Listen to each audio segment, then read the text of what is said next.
نحمد و نصلی علی رسولہ الکریم اما بعد فاعوذ باللہ من الشیطان الرجیم بسم اللہ الرحمن الرحیم ومن آیاتہ ان خلق لکم من انفسکم ازواجا لتسکنوا الیہا وجعل بینکم مودۃ ورحمہ ان فی ذلک لآیات لقوم یتفکرون صدق اللہ مولانا العظیم اللہم صلی علی سیدنا ومولانا محمد وعلی آل سیدنا ومولانا محمد وبارک وسلم۔ اللہ رب العزت نے یوں تو انسانوں کو بے شمار نعمتوں سے مالا مال کیا ہے، اور ان نعمتوں کے دینے میں اللہ تعالیٰ نے انسان کی ضرورت کو مد نظر رکھا ہے۔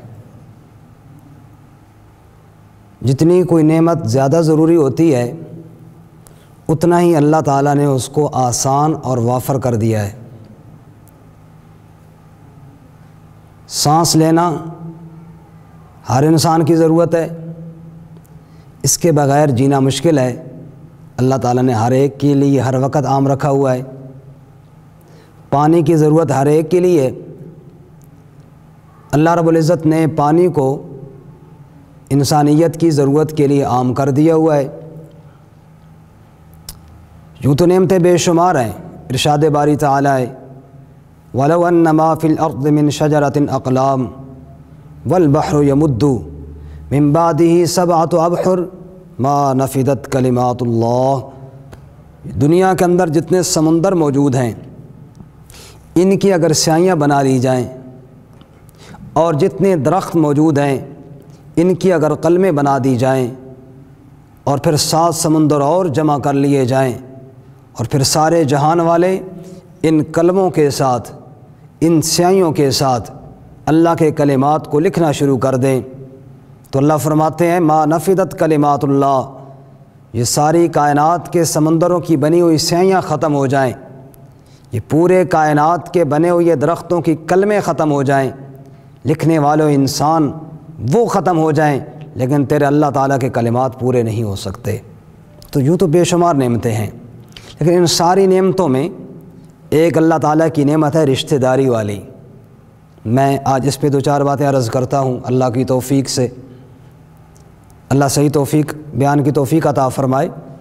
انسان کے اوپر دنیا میں 2 قسم کے حالات آتے ہیں، کبھی خوشی کے حالات اور کبھی غم کے حالات، اور ان دونوں موقعوں پہ انسان کو رشتہ داروں کی ضرورت پڑتی ہے۔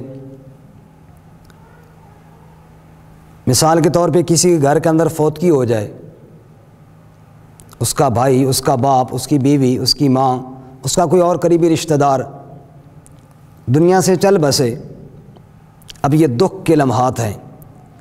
شریعت نے حکم دیا رشتہ داروں کو کہ وہ آئیں، اس کو تسلی دیں۔ آپ 1 منٹ کے لیے تصور کریں، اگر مرنے والے کے گھر میں کوئی تعزیت کے لیے نہ جاتا، کوئی اس کا پرسان حال نہ ہوتا، تو مرنے والا تو ویسے مر گیا ہے، یہ پچھلا جو رہے یہ سوچ سوچ کر مر جاتا۔ لیکن شریعت نے حکم دیا کہ جاؤ اور جا کر اس کی دلجوئی کرو، تعزیت کرو، تسلی کے الفاظ بولو تاکہ وہ سکون حاصل کرے۔ اسی طرح دوسرا موقع ہوتا ہے خوشی کا، کسی کی شادی ہے یا کوئی اور خوشی کا موقع ہے، اگر وہاں کوئی بھی اس کو مبارکباد دینے کے لیے نہیں جاتا اور وہ شادی والے دن اکیلا بیٹھا رہتا ہے، تو وہ خوشی کیسی خوشی محسوس کرے گا؟ وہ تو گویا کہ خوشی کے اندر بھی غم پڑ جائے گا۔ تو اللہ تعالیٰ نے وہاں بھی رشتہ داروں کو حکم دیا کہ جائیں اور اس کی خوشی میں شریک ہو جائیں تاکہ اس کی خوشی دوبالا ہو جائے۔ یہ دنیا کے اوپر جو نظام ہے اللہ تعالیٰ کا بہت بڑا احسان ہے کہ اللہ نے رشتہ داری والی نعمت دی ہے۔ لیکن ان سارے رشتوں میں ایک رشتہ ہے زوجیت کا رشتہ، میاں بیوی کا رشتہ۔ یہ بنیاد ہے اور اس کائنات کا سب سے پہلا رشتہ ہے۔ سب سے پہلے اللہ تعالیٰ نے ہمارے باپ آدم علیہ السلام کو بنایا، وَخَلَقَ مِنْهَا زَوْجَهَا، اور پھر اللہ تعالیٰ نے اس کی بیوی حضرت حوا علیہ السلام کو بنایا۔ تو پہلا رشتہ جو دنیا میں قائم ہوا وہ رشتہ زوجیت قائم ہوا۔ یہ بنیادی رشتہ ہے، اور یہ رشتہ بنتا ہے میاں بیوی بنتے ہیں تبھی ماں باپ بنتے ہیں، میاں بیوی بنتے ہیں بعد میں بہن بھائیوں کا رشتہ وجود میں آتا ہے، میاں بیوی کا رشتہ پہلے ہوتا ہے، یہ خالہ، یہ ماموں، یہ چچا، یہ سارے رشتے بعد کے اندر بنتے ہیں۔ تو یہ بنیادی رشتہ اللہ تعالیٰ نے میاں بیوی کا رشتہ بنایا ہے۔ اس لیے سورہ روم قرآن پاک کے اندر، جس کی ابتدائی آیت میں نے آپ کے سامنے تلاوت کی، 21ویں پارے میں سورہ روم کے اندر اللہ تعالیٰ اپنی قدرت کی بڑی نشانیوں کو بیان کرتے ہیں۔ وَمِنْ آیَاتِهِ، میری نشانیوں میں سے یہ نشانی ہے۔ میں 2-4 عرض کرتا ہوں صرف۔ وَمِنْ آیَاتِهِ خَلْقُ السَّمَاوَاتِ وَالْأَرْضِ، آسمانوں کا بنانا، زمین کا بنانا، یہ میری بڑی نشانیوں میں سے ایک نشانی ہے۔ وَمِنْ آیَاتِهِ أَنْ خَلَقَكُم مِّن تُرَابٍ، تمہیں میں نے مٹی سے بنایا، یہ میری قدرت کی بڑی نشانیوں میں سے ہے۔ وَمِنْ آیَاتِهِ مَنَامُكُم بِاللَّيْلِ وَالنَّهَارِ، یہ جو تم سوتے ہو اٹھتے ہو یہ بھی میری قدرت کی نشانی ہے۔ یہ ساری میری قدرت کی نشانیاں ہیں۔ آسمان میں نے بنایا، زمین میں نے بنایا، تمہاری زبانیں میں نے بنائی، رنگ مختلف میں نے بنائے، میرے سوا کوئی کرنے والا نہیں۔ یہ جو اللہ بڑی اپنی قدرت کی نشانیوں کو بیان فرما رہے تھے، ان کے درمیان میں اللہ تعالیٰ نے ایک نشانی کو بیان کیا، فرمایا وَمِنْ آیَاتِهِ أَنْ خَلَقَ لَكُم مِّنْ أَنفُسِكُمْ أَزْوَاجًا، میری قدرت کی بڑی نشانیوں میں سے یہ بھی ایک میری نشانی ہے قدرت کی بہت بڑی۔ وَمِنْ آیَاتِهِ أَنْ خَلَقَ لَكُم مِّنْ أَنفُسِكُمْ أَزْوَاجًا، کہ میں نے تمہارے لیے بیویاں پیدا کی ہیں۔ سوال پیدا ہوتا ہے، یا اللہ، جہاں آسمان کی تخلیق کا ذکر ہو رہا تھا، جہاں انسان کی پیدائش کا ذکر ہو رہا تھا، جہاں رنگ اور روپ کے عطا کرنے کا ذکر ہو رہا تھا، رات اور دن کے آنے جانے کا تذکرہ ہو رہا تھا، وہاں میاں بیوی کے رشتے کا درمیان میں تو نے ذکر کر دیا، یہاں ماں باپ کے رشتے کا ذکر کیوں نہیں کیا؟ بہن بھائیوں کے رشتے کا ذکر کیوں نہیں کیا؟ میرے اللہ کسی اور رشتے کا ذکر نہیں کیا؟ اپنی قدرت کی بڑی نشانیوں میں میاں بیوی کے رشتے کو کیوں بیان کیا ہے؟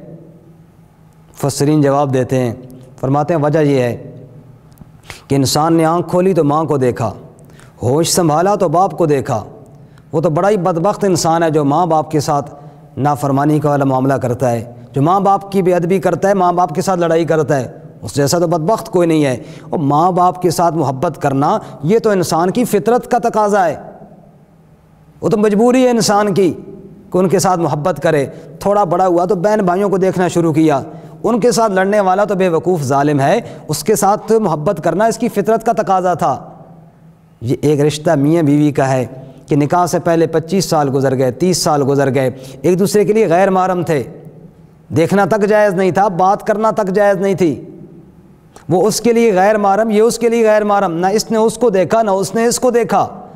30 سال کا عرصہ گزر گیا، بعض دفعہ 40 سال کا عرصہ گزر گیا۔ 30-40 سال کے بعد رشتہ طے ہوا، نکاح ہوا، یہ شوہر بنا، وہ بیوی بنی، اور دونوں طرف سے محبت کے یوں دریا چل پڑے کہ اللہ فرماتے ہیں وَجَعَلَ بَيْنَكُمْ مَوَدَّةً وَرَحْمَةً، ایسی محبت کے دریا چل پڑے کہ وہ لڑکی اپنے ماں باپ کا وہ گھر جہاں اس نے اپنے زندگی کے 30 برس گزار دیے تھے، جب نکاح کا عمل ہوا تو کہنے لگی وہ تو میرے ماں باپ کا گھر ہے، میرا گھر تو یہ والا ہے۔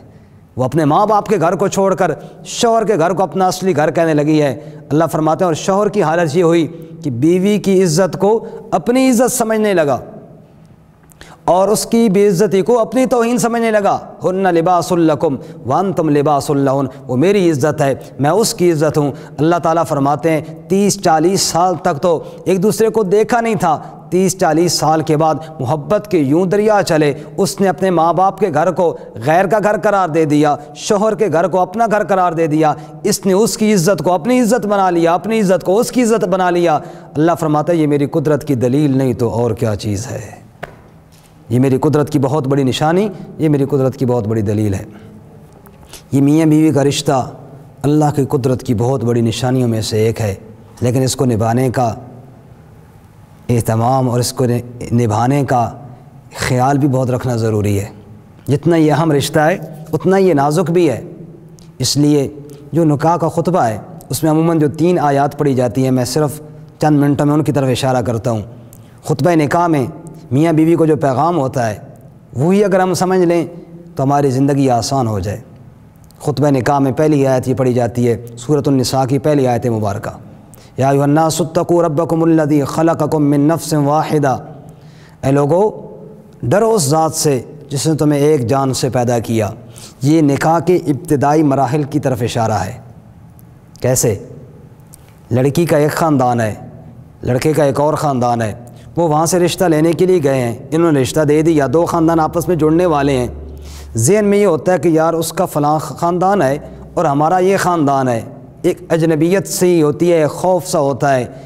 اس آیت مبارکہ میں اللہ نے اس اجنبیت کو دور کیا اور ارشاد فرمایا خلقکم من نفس واحدہ، یہ اجنبیت کا بھوت دل سے نکال دو، باپ سب کا ایک آدم علیہ السلام ہی ہے، ایک ذات سے ایک جان سے میں نے تمہیں پیدا کیا۔ اس آیت کے آخر میں فرمایا ان اللہ کان علیکم رقیبا، تم رشتہ تو کرو، نگرانی اللہ خود کرے گا تمہارے اوپر۔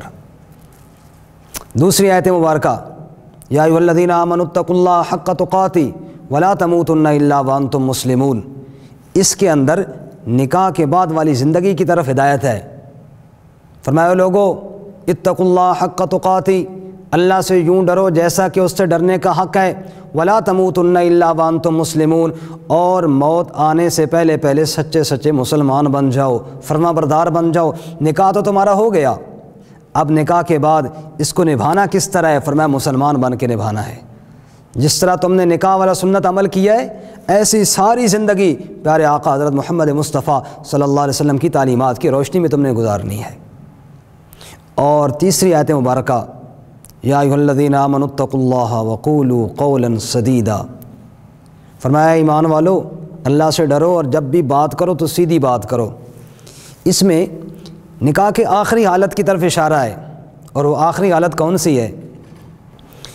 تو اس رشتے میں بعض دفعہ دراڑیں پڑ جاتی ہیں، اختلافات ہو جاتے ہیں، اور ہمارے ہاں کیا ہے کہ جب کوئی اختلافات کی صورت بن جاتی ہے ہر کوئی دوسرے کو قصوروار ٹھہراتا ہے۔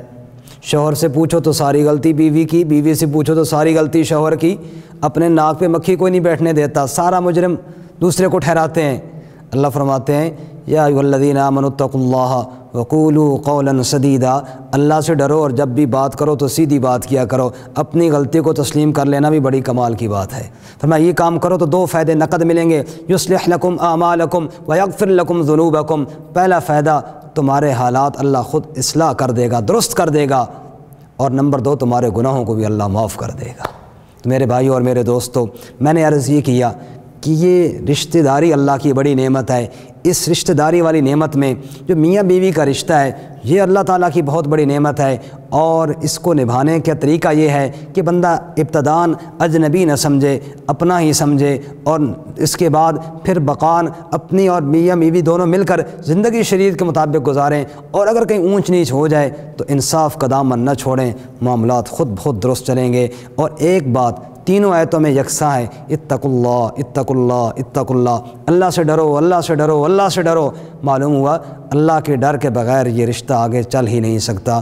اللہ تعالیٰ ہمیں اس پر عمل کرنے کی توفیق عطا فرمائے۔ وآخر دعوانا ان الحمد للہ رب العالمین۔